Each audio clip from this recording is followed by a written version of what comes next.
Today we're gonna talk about should you rent or should you buy home. So let's check Anchorage, Alaska. Alaska. Okay, so let's see what's the average price for the last 10 years for the rent in this area. So you go check the price, let's say this home over here. Hola. And then you go down over here and you check price and tax history. Then no,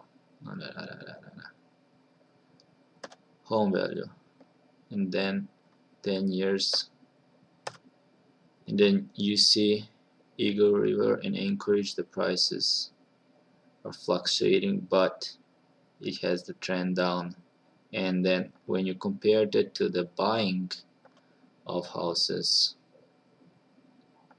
not just renting them, then you will see the price is actually trending up. Uh, uh,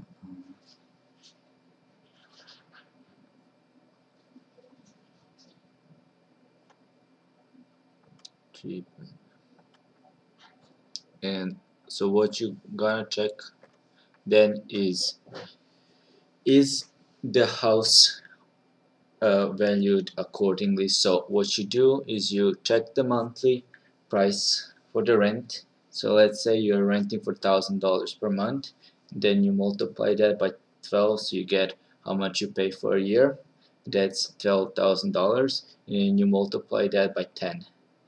So if the house is worth more than $120, so that's the market price for the house, and you're paying less than $1,000, then you should be renting the house instead of buying the house, because the house is overpriced.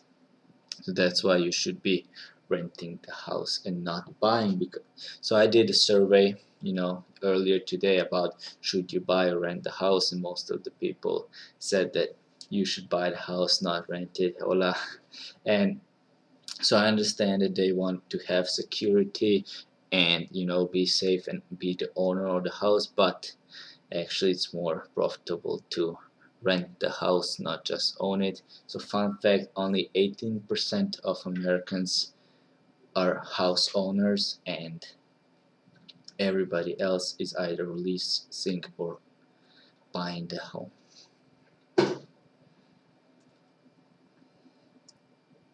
Okay,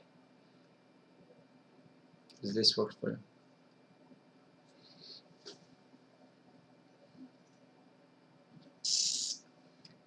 Lightning, fuck yeah. So what we're doing right now is we are actually recording live over there and recording later for the YouTube, so you're gonna have the perspective of both sides. So I actually decided I'm gonna do it like that because I was looking at a guy who was like originally from Croatia or something like that, and then he was uh, checking the messages, like questions on Instagram, and they're recording it for the YouTube. So I was like, that's an awesome idea, I'm gonna steal it. So that's what we're doing. And if you check the mortgage interest, let's say you have the mortgage for 30 years on the home valued $250,000 for 5.5 yearly interest, you're gonna pay $500,000 for that house, depending on the credit rating, which is, let's say you have an average credit rating of 620, you're gonna have more than 5.5 interest. And then if you have interest of 6%, then your house is gonna then you're gonna pay $30,000 more in interest just for that 0.5% interest. So that's why you should build your credit rating.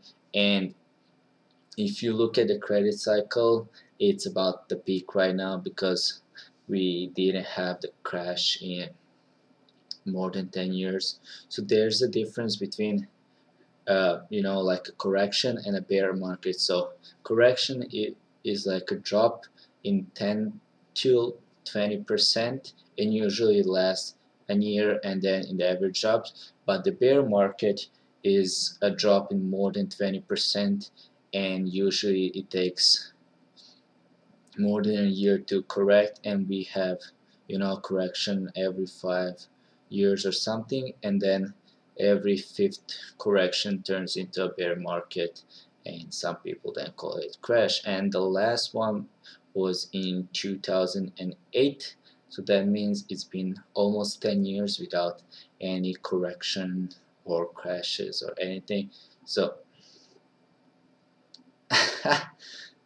so that's why there's a big chance that it's about to go in the next 36 months, because it's a credit cycle, like people take too much and then they cannot pay it, and then banks decided they're not gonna lend money anymore, and then people cannot buy home, and then it goes downstairs from that.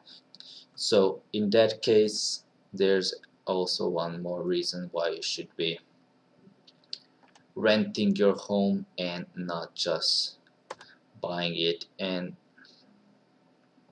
yeah, also Anchor is not as expensive as everybody else is saying it is. Like you can rent a 2-bedroom house for like under $1,500, so that's pretty cheap considering it's America. What else? Let's see who's over here. Second. 7 minutes. Okay, I think that's